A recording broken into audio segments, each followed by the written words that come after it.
beastification of YouTube. Yeah. Which meant that people on YouTube are following in your footsteps and trying to copy you. Yeah. And so the thumbnails look the same. A lot of the concepts look the same. I know.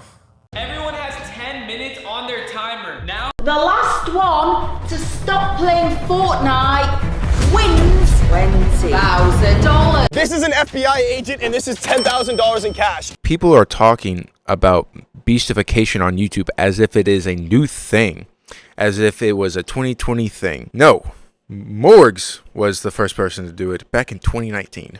Morgz in 2019 was the definition of beastification and or a Mr. Beast clone, because he would be the exact same title, thumbnail, and everything. The only difference was that he was British, he was loud, he would have the same type of music and everything like that, do the same subtitles. It was just really annoying because it was widely known that he was doing this.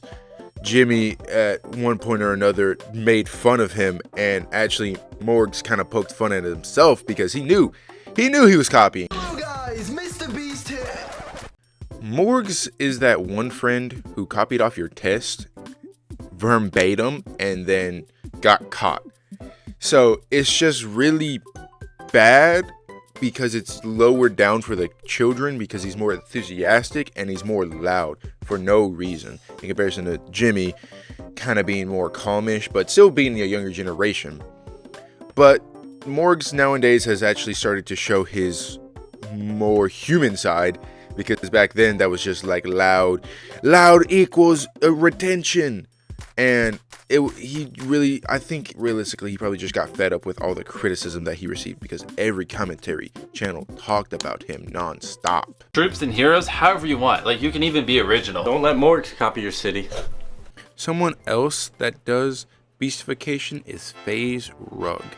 He is well respected around the YouTube community because of his dedication to YouTube and his dedication towards FaZe back in the heyday with Black Ops 2. But nowadays he is still getting, he's trying to get all those views like he used to, which he is still getting because of the beastification. Like, his way is a little bit different. He doesn't do it as hard. He kind of copies. He doesn't straight up copy people. He takes quote unquote inspiration from others. Unlike Morgz and Mr. Beast, though, FaZe Rug and Mr. Beast have a good relationship, or what seems to be a good relationship. He has been in a few videos. They seem to not be on bad terms. FaZe Rug has FaZe Rug in it. His whole thing with Gideon happened, or Gideon, I don't know. That whole thing happened, and I think it kind of helped his reputation with that, but I mean, he's still really respected. FaZe Rug is going to be FaZe Rug. He's going to be respected no matter what because of what he did for YouTube. Someone who's looking to be well respected like FaZe Rug is Topper Guild, which he will most likely never get. Topper Guild, while doing research for this video, looked familiar, and turns out he was one of the originators for food wasting during the pandemic on TikTok. Every commentary channel talked about him back then. They kind of forgot about him because he's really not as popular as he used to be, because everyone was like, oh wait, he really is wasting food. So he moved on to YouTube and tried to do long form, but is still doing YouTube shorts, and he has 25 million subscribers. But whenever he uploads a long form video, he gets less than 1 million views per video. If that doesn't tell you that those little kids are just watching the shorts just to watch it, is wild. Every bit of his content is copied. He copies even Brent Rivera, which is another Mr. Beast clone, which we'll talk about later in the video, but he himself is just a copycat. Everything he does, like, honestly, if Mr. Beast was to release his daily routine, I wouldn't be surprised if he tried to make a video out of that, because he is that much of a person who is he's a clout chaser essentially. You know who also is a clout chaser now, but didn't used to be? Matthew Beam. He was a smaller creator who was kind of doing his own thing, dipping his toes into everything. I know that there's a video of his that's pretty popular. It's about shoes and everything like that, but he wasn't getting the views that he wanted. So he decided to use Mr. Beast in a title, filling his whole entire room of Mr. Beast photos. And one thing leads to another. He just keeps on doing it because it keeps on getting views, because everyone's like, oh, hopefully he can get it. Like, it's the point of he's trying to get his attention and people want to see if he reacts, and he didn't react to that one. but he does eventually build stuff for other YouTubers, and he starts building up to build something for Mr. Beast. And it's just, after this point, Jimmy himself, I can't find the tweet straight offhand, but I know that so many other people have said that he is getting fed up with everyone trying to give him stuff, because some of the stuff is cool and some of the stuff isn't.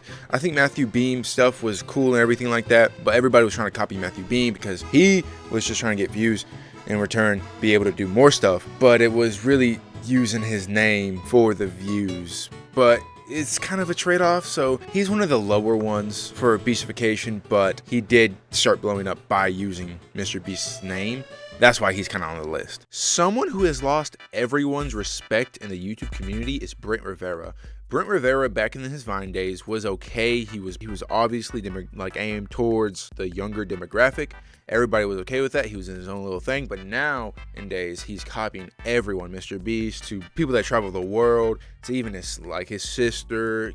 It's just Copyville. Everyone copies each other, but it's not even that they have the rights. Like, they talk to the YouTubers like, hey, do you mind if I take inspiration? No, it's straight up copy and paste, change the color a little bit, put my face over them. It's really just a humongous copycat, copy and paste. It is the friend who copies off your test and writes your name, so it is completely useless. So it's really just demographically towards younger children, which is already, the YouTubers he's copying is already towards younger demographic. And the crazy thing is, he's still getting sometimes more views than the other people, so it looks like the other people copied him, so he still has the ability to just say, hey, I got more views. Brent Rivera, you are most likely to copy my thumbnails.